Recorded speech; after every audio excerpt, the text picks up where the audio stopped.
NCERT class 9 maths हम chapter 6 शुरू करते हैं जो कि है लाइंस एंड एंगल्स। तो इसमें जो एप्लीकेशंस होते हैं वो बहुत जगह होते हैं, जैसे रे डायग्राम्स साइंस क्लास 10 में हमने देखा था, 8th में भी होता है। ऑप्टिक्स में जो रे डायग्राम्स बनाते हैं, angle of incidence, angle of reflection, तो उसमें एंगल का यूज़ होता है। जो हम लोग फोर्सेस देखते हैं न्यूटन्स लॉज ऑफ मोशन में, जनरली फ्री बॉडी डायग्राम बनाते हैं, क्लास 11th में ही हमें अच्छे से पढ़ना है, तो उन सब में एंगल्स का यूज़ करते हैं। और ये तो सिर्फ 2 ही एग्जांपल, ऐसे बहुत जगह हम लोग एप्लीकेशन यूज़ करते हैं एंगल्स का, और रेज का यूज़ करते हैं, और बहुत सारी वेक्टर्स वगैरह जब हम लोग फिज़िक्स में पढ़ेंगे तो उसमें भी हम लोग डायग्राम्स का यूज़ करेंगे। तो relation between lines and angles बहुत ही इंपॉर्टेंट है। अब ये रैशनलाइज्ड कंटेंट है, तो इसमें जैसे कॉरस्पॉन्डिंग एंगल्स, इंटीरियर एंगल्स है ना, एक्सटीरियर एंगल्स, ठीक है। तो ये जो है ऑल्टरनेट एंगल्स, इंटीरियर एक्सटीरियर, तो ये सब इसमें है नहीं, तो फिर भी आप उसको एक बार ध्यान रखिएगा, वो बहुत ही इंपॉर्टेंट है। तो जो रैशनलाइज है उसके पहले ये सब उसमें था।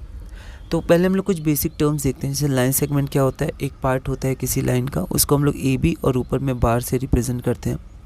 रे होता है जिसमें एक एंड पॉइंट होता है और एक तरफ से हम लोग उसको इनडेफिनेटली एक्सटेंड कर सकते हैं। लाइन में दोनों तरफ हम लोग इसको एक्सटेंड कर सकते हैं। तो इनके जो सिंबल्स होते हैं वो अलग अलग होते हैं ऐसे, लेकिन हम उन लोग को सिर्फ ए बी से रिप्रेजेंट करेंगे। However, we will not use these symbols and will denote the line segment AB, ray AB, length AB and line AB by the same symbol AB. उसके बाद इसकी मीनिंग कैसे क्लियर होगी, तो context से हम लोग इसकी मीनिंग क्या करेंगे, क्लियर कर लेंगे। The meaning will be clear from the context. Sometimes small letters L, M and L, M, N etc. will be used to denote lines, है ना। जनरली हम लोग L से डिनोट करते हैं। तो कोलिनियर पॉइंट्स क्या होते हैं, अगर 3 या 3 से ज़्यादा पॉइंट्स सेम लाइन में लाई करते हैं तो उन्हें हम कोलिनियर पॉइंट्स कहते हैं। नॉन कोलिनियस मतलब जो कोलिनियर नहीं है। If the points are not collinear they are said to be non collinear. Angle क्या होता है कि 2 rays originate from the same end point. तो मान लेते हैं एक हमारा O है पॉइंट, इससे एक रे ये रहा, एक ये रहा, तो ये एंगल का फॉर्मेशन करते हैं। आर्म्स ऑफ एन एंगल, तो एंगल की कुछ बेसिक टर्म्स होती है, टर्मिनोलॉजी होती है, उसको हम लोग देख लेते हैं। तो यहाँ पर 2 रेज हमारे पास OA और OB हैं, इन्हें हम लोग आर्म्स कहते हैं।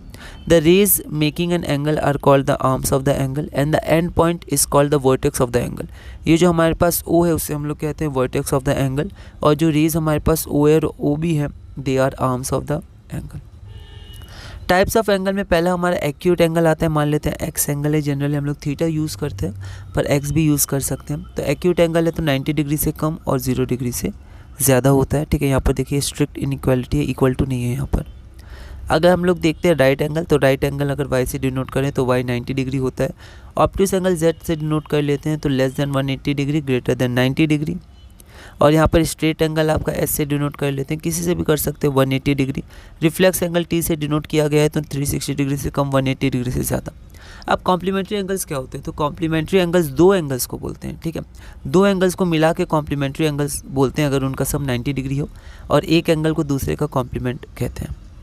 जैसे 45 डिग्री का कॉम्प्लीमेंट क्या हो जाएगा, 45 डिग्री हो जाएगा। 35 डिग्री का कॉम्प्लीमेंट क्या हो जाएगा, 35 का 55 हो जाएगा, है ना। 50 35 आपका 90 हो जाएगा, ठीक है। ऐसे ही 55 डिग्री का कॉम्प्लीमेंट 35 डिग्री, 35 डिग्री का 55 डिग्री, और यहाँ पर 35 डिग्री और 55 डिग्री को हम लोग मिला के कॉम्प्लीमेंट्री एंगल्स कहेंगे। सप्लीमेंट्री एंगल्स भी 2 एंगल्स होते हैं जिनका सम 180 डिग्री होता है। एडजेसेंट एंगल्स क्या होते हैं, तो एडजेसेंट एंगल्स बेसिकली हम लोग समझते हैं, लेकिन अगर हम लोग उसको लिखना चाहें तो ऐसे लिख सकते हैं। 2 angles are adjacent if they have a common vertex, उनका एक कॉमन वर्टेक्स होना चाहिए। They have a common arm, उनका एक कॉमन आर्म होना चाहिए, ठीक है। तो यहाँ पर B हमारा कॉमन वर्टेक्स है, BD हमारा क्या है, कॉमन आर्म है। There non common arms are on the different sides, ठीक है। तो एक एंगल का जो नॉन कॉमन आर्म है वो है BC और दूसरे का AB, तो वो इस कॉमन आर्म के अलग अलग होना चाहिए। अगर BC मान लीजिए यहाँ होता तो फिर उसको एडजेसेंट एंगल हम लोग नहीं बोलते। तो non common arms are on different sides of the common arm, एक बार आप इसको देख लीजिएगा। तो ये जो हमारे पास एंगल है, एंगल ABD और एंगल DBC, ये दोनों हमारा एडजेसेंट एंगल्स है, और जो हमारा एंगल ABC है वो इन दोनों को जोड़ के बन जाएगा। लीनियर पेयर ऑफ एंगल्स क्या होते हैं, तो लीनियर पेयर हमारा कुछ ऐसे दिखता है। तो the non common arms form a line, तो यहाँ पर नॉन कॉमन आर्म, तो ये हमें अगर इसको हम लोग ऐसे यहाँ पर ऐसे झुका दें कि AB यहाँ आ जाए, तो आपका ये जो एंगल फिर बन जाएगा वो आपका मतलब लीनियर पेयर वो कहलाएगा। ये दोनों जो बनेंगे वो लीनियर पेयर। तो linear pair of angles, angle ABD and angle DBC are called linear pair of angles, ये एडजेसेंट एंगल्स भी होते हैं। The non common arms form a line, तो जो नॉन कॉमन आर्म्स होते हैं वो एक लाइन का फॉर्मेशन करते हैं। आगे हम लोग बढ़ते हैं, वर्टिकली ऑपोजिट एंगल। तो वर्टिकली ऑपोजिट एंगल ये होते हैं, दो लाइन जब इंटरसेक्ट करती है तो वहाँ पर 4 एंगल्स हमारे बनते हैं, ठीक है। चारों का सम आपका कंप्लीट एंगल 360 डिग्री हो जाएगा। तो जो हमारे पास 1 एंगल है, तो 1 पेयर आपका हो गया कौन सा, AOC। तो एक ये वाला, इसलिए इसने 2 से रिप्रेजेंट किया, इस 2 से, क्योंकि इसको 1 से कर चुके थे। और एंगल BOC और एंगल AOD, ठीक है। तो 2 पेयर बनते हैं, ये दोनों क्या होते हैं, इक्वल होते हैं, ठीक है। ये पेयर्स, ये इसके इक्वल, ये इसके equal. Intersecting lines and non intersecting lines. तो इंटरसेक्टिंग लाइंस हमारे पास क्या होता है, जो इंटरसेक्ट करते हैं। नॉन इंटरसेक्टिंग लाइन जो इंटरसेक्ट नहीं करते हैं, या पैरेलल लाइंस भी कहते हैं। Pair of angles, pair of angles में देखिए लीनियर पेयर ऑफ एंगल्स ही है, वैसे इसमें कॉरस्पॉन्डिंग होता है, ऑल्टरनेट एंगल्स होता है, इंटीरियर ऑल्टरनेट, एक्सटीरियर ऑल्टरनेट, ठीक है। तो ये सब आप बिल्कुल ध्यान रखिएगा। यहाँ पर मैंने रैशनलाइज के हिसाब से बनाया। तो लीनियर पेयर में दो हमारे पास एडजेसेंट एंगल्स होते हैं, जिनके नॉन कॉमन आर्म्स एक लाइन का फॉर्मेशन करते हैं, उनका सम 180 डिग्री होता है। एक्सियम हमने यूक्लिड ज्योमेट्री में देखा था कि वहाँ पर जो हम लोग मान लेते हैं, ठीक है, स्टार्टिंग करने के लिए। तो axiom, if a ray stands on a line then the sum of the 2 adjacent angles so formed is 180 degree. तो अगर कोई लाइन है, उसमें एक रे है, रे मतलब देखिए यहाँ पर एक पॉइंट तो फिक्स हो गया, एक वो एक्सटेंड हो सकता है। तो हमारे पास जो 2 एडजेसेंट एंगल्स बनते हैं उसका सम 180 डिग्री होता है। इसको हम लोग और तरह से देख सकते हैं, when the sum of 2 adjacent angles is 180 degree then they are called as linear pair of angles, ठीक है। If the sum of 2 adjacent angles is 180 degree then a ray stands on a line, ठीक है, बिल्कुल। तो ये रे ही तो है, OC, तो ये एक लाइन पे स्टैंड करती है।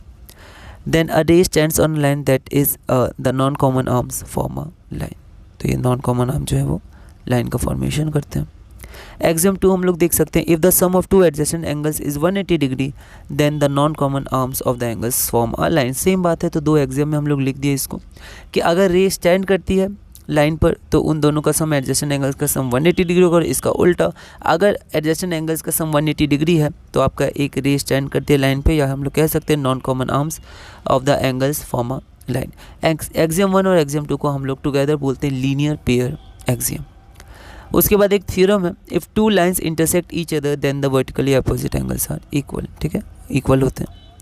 अब एक क्वेश्चन हम लोग देख लेते हैं, line PQ and RS intersect each other at point O if angle POR is to angle ROQ is equal to 5:7, find all the angle. 4 angle है, सबको फाइंड करना है, NCERT सॉल्व एग्जाम्पल है। तो यहाँ पर हमारे पास देख सकते हैं कि लीनियर पेयर ऑफ एंगल्स यहाँ पर कौन कौन सा लिया है, POR, क्योंकि POR और ROQ के बारे में हमें इन्फॉर्मेशन गिवन थी। तो POR हमारा कौन सा हो जाएगा, ये वाला हो जाएगा, और ROQ हमारा ये हो जाएगा। तो ये आपका देखिए लीनियर पेयर है, तो इनका सम 180 डिग्री होगा। अब NCERT में डायरेक्ट आपका किया 5/7, 5 पार्ट है आपका POR का, टोटल पार्ट है 12, तो 5/12 इंटू टोटल 180 डिग्री है तो इंटू 180 डिग्री, ऐसे भी आप कर सकते हैं। या फिर रेशियो है तो POR को 5x मान लेते हैं, थोड़ा हम लोग अच्छे से लिखेंगे, और ROQ को 7x मान लेते हैं, ठीक है। अब इसको हम लोग इक्वेशन 1 में पुट कर देते हैं, तो x की वैल्यू 15 डिग्री आ जाएगी, तो POR 75 डिग्री, ROQ 105 डिग्री। और इसके बाद जो बाकी 2 एंगल्स हमारे पास बच गए, कौन कौन से बच गए, SOQ बच गया, SOP या POS बच गया, तो वो क्या हो जाएंगे, इक्वल हो जाएंगे। वर्टिकली ऑपोजिट एंगल्स इक्वल होते हैं, तो SOQ POR के बराबर हो जाएगा, POS या SOP आपका ROQ के बराबर हो जाएगा। उसके बाद lines parallel to the same line, ये बस एक और टॉपिक था, तो इसमें से बीच को कुछ पार्ट हटा दिए गए, पर फिर भी आप उनको रीड कर सकते हैं। तो lines parallel to the same lines are parallel to each other, ठीक है। जैसे M पैरेलल टू L है, ठीक है, और N पैरेलल टू L है, तो M और N ये दोनों भी आपस में पैरेलल होंगे। अब हमारे साथ, तो हमने इसी के साथ क्लास नंबर 1 पूरा कर लिया, और एक तरह से ब्रीफ में पूरा चैप्टर भी कंप्लीट कर लिया। अब हमें बस क्वेश्चंस करने हैं। तो अगली वीडियो से हम लोग अपना अगला चैप्टर नंबर 7 शुरू करेंगे, और धीरे धीरे NCERT क्लास 9 मैथ्स में आगे बढ़ेंगे।